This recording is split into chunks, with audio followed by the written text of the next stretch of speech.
Chapter 14, Citizen Involvement in Natural Resource Management. In the chapter, Dennis talks about different types of publics. One is internal publics. An example of internal publics would be people who are inside of an organization. For example, the National Park Service staff, or legislators that have oversight of an agency. Those would be considered members of the public that are internal to the organization. Then there are external publics, for example, citizens, community, and environmental groups. These are not internal staff, but they are external and are looking from the outside into the organization or agency. And then there are internal, external publics. These are a blend of both members of the public that are outside of an agency and those that are also have some kind of inside responsibility or connection with an agency. So an example of this might be professional societies. The concept of capturing is the perception that an agency is overly influenced by or in the back pocket of a clientele group. In chapter 14, Dennis uses the example of a case study of the U.S. Forest Service and the Bitterroot National Forest. In this controversy, it was viewed that the U.S. Forest Service was captured by or in the back pocket of forest industry interests because they were more than willing to do clear cuts. The public became aware of this and at that time expressed their dissatisfaction. Even when an agency is not technically captured by a special interest group, even the perception of it can harm that agency's reputation with the public. It used to be that agencies were driven by their mission and values as they are spelled out in legislation and regulations, and also by a scientific practice that is tied to that mission. So a good example of this is timber harvesting for the U.S. Forest Service. Not only was timber management and timber cutting part of their mission, but their scientific practice and what they had been doing for decades was consistent with this idea of timber harvesting.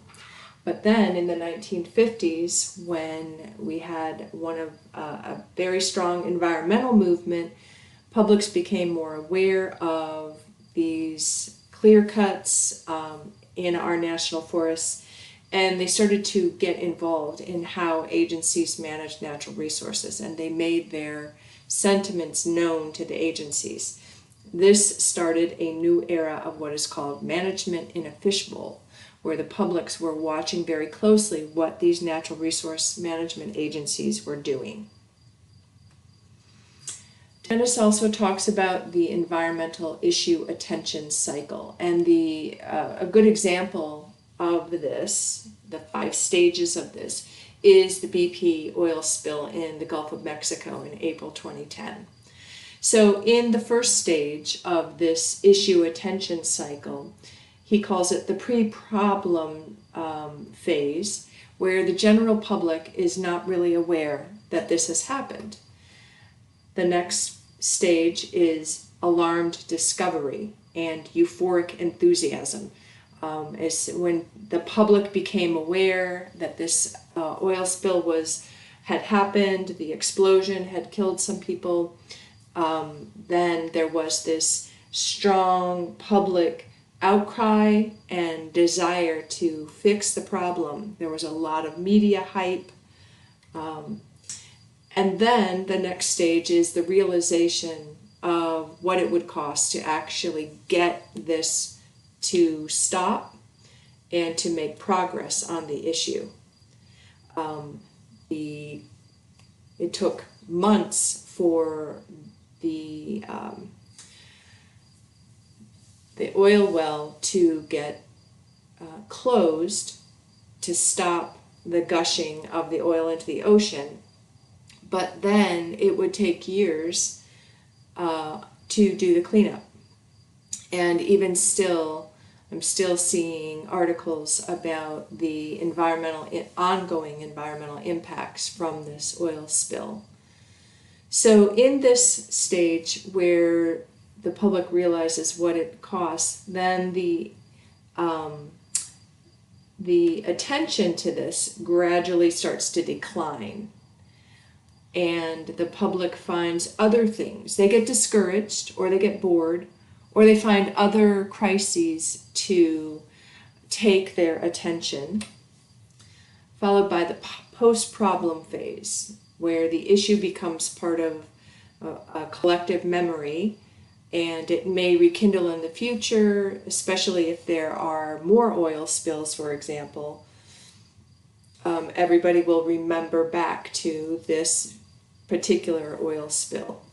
I think it's interesting to note that by the first quarter of 2013, BP recorded a record profit, and that they were back drilling in the Gulf of Mexico by 2014.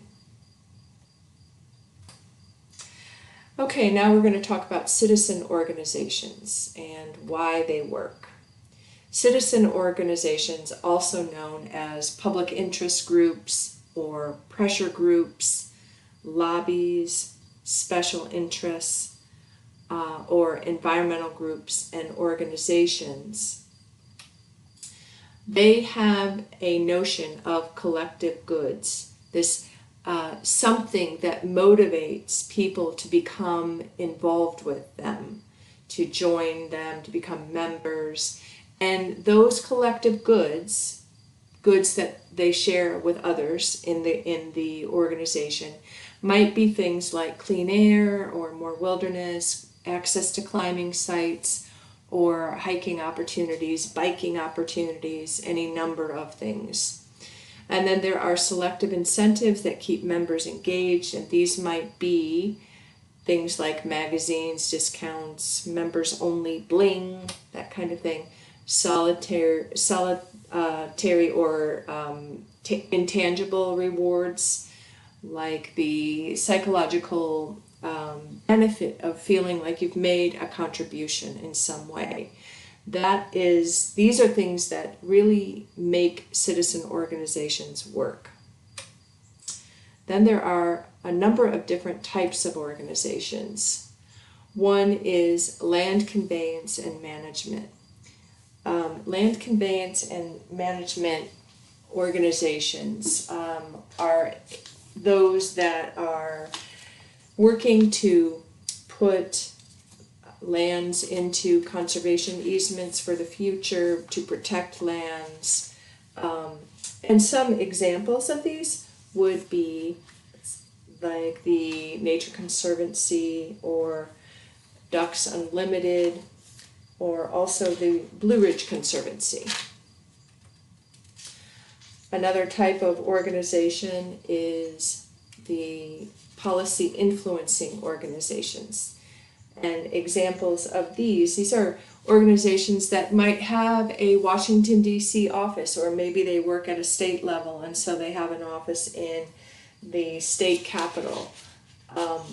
And they work on trying to have an impact on policies that affect environmental issues or natural resource issues. So examples of these would be the Sierra Club, the Wilderness Society, the National Rifle Association, Audubon, Appalachian Voices, those kinds of organizations. So you can see they can have a lot of different types of policies that they're trying to influence.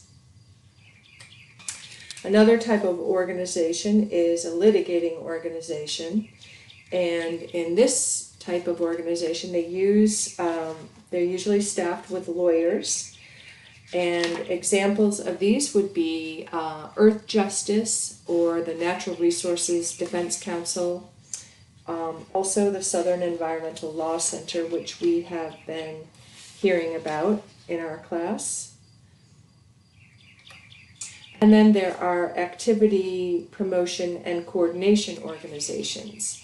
So these are organizations that are based around different recreational activities, and examples would be the American Whitewater Association, American Hiking Society, Boone Area Cyclists, those kinds of organizations. Also, the professional alignment organizations. These are organizations made up of industry professionals for our purposes in recreation and natural resource management. So examples of these kinds of organizations would be the National Recreation and Parks Association, North Carolina Recreation and Parks Association, Association for Outdoor Recreation and Education, among others. And then we have specialization and protest organizations. These kinds of organizations often are created out of a sense of frustration that it's taking too long to make headway on things that we care about. And so or examples of these types of organizations would be Earth First, which is an organization noted for ecotage and monkey wrenching, and then also organizations like Greenpeace and the Sunrise Movement. We have a long history in our country of protest, beginning with, I don't even know if it's the first example, but of course the Boston Tea Party was an early example of protest in our country.